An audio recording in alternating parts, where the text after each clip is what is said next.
Hello guys, welcome back to my YouTube channel ഫ്ലൈ മറോഷി. ഇന്ന് നമുക്കൊരു ആടൊക്കെ വീട്ടിൽ മഴയുണ്ട്. എൻ്റെ ഇവിടെ നല്ല വേനൽ മഴ സ്റ്റാർട്ട് ചെയ്തിട്ടുണ്ട്.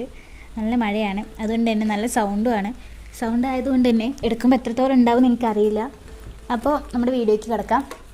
നിങ്ങളിപ്പോൾ വിചാരിക്കുന്നുണ്ടാവും എന്താ പെയിൻ്റ് അടിച്ചിട്ട് പകുതിയെന്ന് കാണിക്കുന്നതെന്നല്ലേ. എനിക്കൊരു അബദ്ധം പറ്റിയൊരു ഞാൻ ക്യാമറ ഓണാക്കി വിചാരിച്ചിട്ട് ഓണാക്കിയിട്ടുണ്ടായിരുന്നു, പക്ഷേ സ്റ്റോറേജ് ഫുള്ളായി പോയി. അത് കാരണം വീഡിയോ അങ്ങ് ഫോണിൽ ഗാലറിയിൽ കയറിയില്ല. അതാ പണ്ടായത്.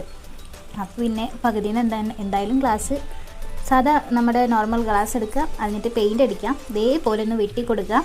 വെട്ടി കൊടുത്തതിന് ശേഷം നന്നായിട്ടൊന്ന് പ്രസ് ചെയ്തിട്ട് അടിയിലേക്ക് ആക്കുക കേട്ടോ. അത് നല്ലപോലെ എന്താ പറയുക, സ്ട്രെയിറ്റ് രൂപത്തിൽ ആക്കിയെടുക്കാം. ഇത് വേണമെങ്കിൽ നമുക്കൊരു വാൾ ഡെക്കറായിട്ട് യൂസ് ചെയ്യാം, അല്ലെങ്കിൽ നമുക്ക് ടേബിളിൽ നിന്ന് വേണമെങ്കിൽ വെക്കാം. ഞാൻ വാളിൽ ഒട്ടിച്ചിട്ട് നിങ്ങൾക്ക് കാണിച്ചു തരുന്നുണ്ട് കേട്ടോ. പിന്നെ എൻ്റെ ഈ ആൽക്കഹോൾ മാർക്കർ എന്താണെന്നറിയില്ല, ഗ്ലാസ്സിൽ ഇങ്ങ് പിടിക്കണില്ല. എനിക്കറിയില്ലായിരുന്നു അത്. പിന്നെ ഞാൻ എങ്ങനെയൊക്കെയോ ഇതായിട്ട് പിന്നെ പിടിക്കുന്നുണ്ടായിരുന്നു. അപ്പോൾ അങ്ങനെ തന്നെ, വേറെ മാറ്റമൊന്നുമില്ല. പിന്നെ ഞാൻ എക്സ്ട്രാ 2 കൂടി ഉണ്ടാക്കിയിട്ടുണ്ടായിരുന്നു കേട്ടോ. പിന്നെ ഈ വാളിൽ വെക്കുന്നത് ഇത് നേരിട്ട് കാണുമ്പോഴായിരിക്കും ഒന്നുകൂടി നല്ല റിച്ച് ലുക്കൊക്കെ കിട്ടും. ഇങ്ങനെ ഫോട്ടോയിൽ കാണുമ്പോൾ എനിക്കത്ര ഇഷ്ടമായില്ല, പക്ഷേ നേരിട്ട് കാണാൻ നല്ല രസമുണ്ട് കേട്ടോ. അപ്പോൾ എങ്ങനെയുണ്ട്, ഇഷ്ടപ്പെട്ടിട്ടുണ്ടെങ്കിൽ ലൈക്ക് സബ്സ്ക്രൈബ് ഒക്കെ ചെയ്യണം കേട്ടോ.